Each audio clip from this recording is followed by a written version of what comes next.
contact et un titre de champion du monde de kickboxing. Donc l'homme que nous avons là dans la cage qui est déjà là est vraiment un adversaire redoutable pour Malik Bendao qui vient avec donc la team du Cassiance. Ouais. Et Charles-Henri Tchoungi, qu'on ne présente plus, qui avait commenté avec toi la deuxième partie de la dernière fois. Ouais. Alors un être vraiment nature, une puissance dans la voix, ça s'entend quand on réécoute, on entend une puissance de voix. Et surtout un grand expert du jiu-jitsu vraiment, qui passe beaucoup de temps à driller sur les tatamis. Ancien champion lui-même, hein. Ancien champion lui-même. Alors Charles-Henri Tchoungi, celui dont on parle, c'est l'homme que vous voyez avec des lunettes et un bonnet, qui se situe derrière la cage, voilà. Devant, il y a Malik Bendao. Et Patrick Moltaldo exactement. Ça, lui aussi un vétéran. Un vétéran, finaliste du 100% fight. Et voici à présent le second combat, toujours en catégorie amateur, de 66 kilos. Je crois que c'est ça. Commençons dans le coin bleu.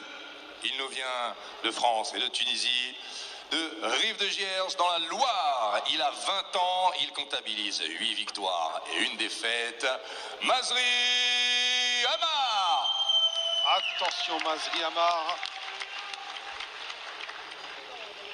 Il sera opposé au coin rouge. Il nous vient de Marseille.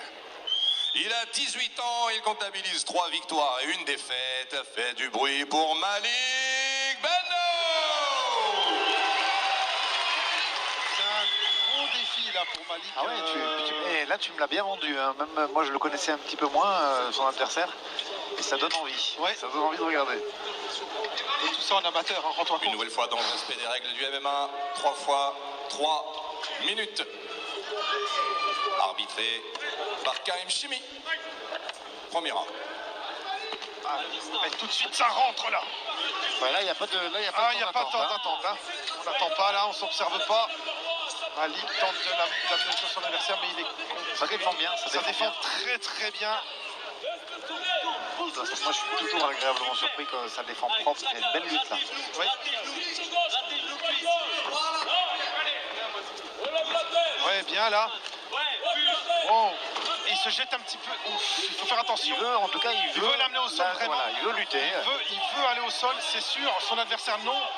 Oh, magnifique takedown, incroyable. Tu vois tout de suite l'intention de se relever. C'est des jeunes qui sont très matures déjà là. Très très bien là. Il prend un takedown et au lieu de subir comme le combat précédent, tout de suite il essaie de se relever. Il n'accepte pas. Très intéressant. Le takedown était vraiment bien fait.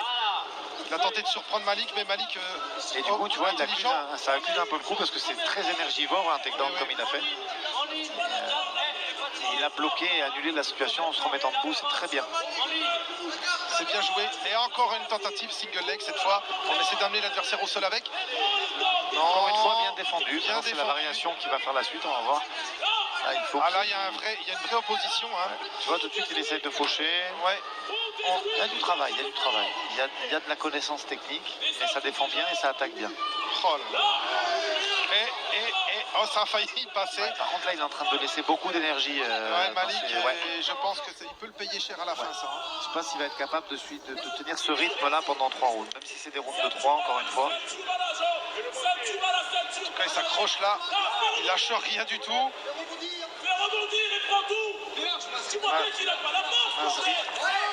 Ouais, bien joué.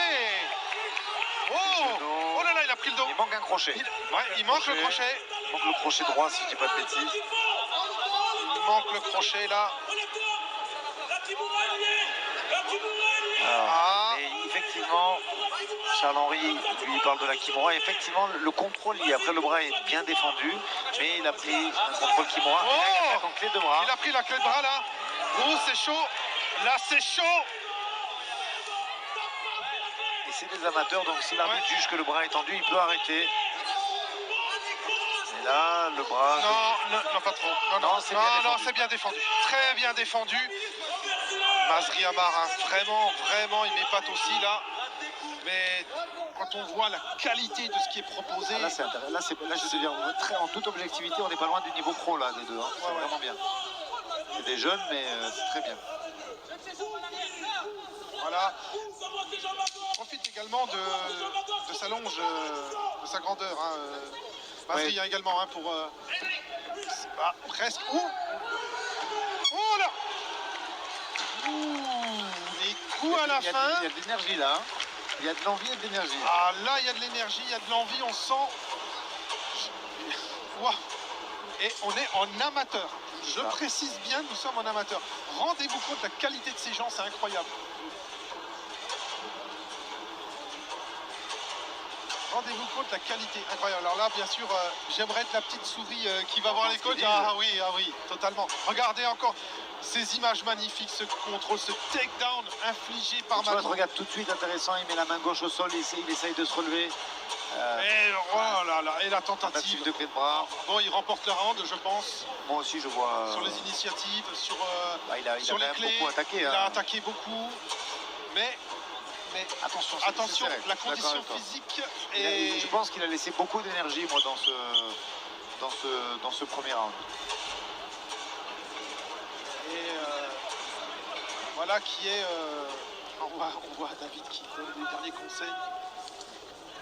David Dukanovic, un coach de la team évidemment, et également organisateur de l'AFC. Ouais.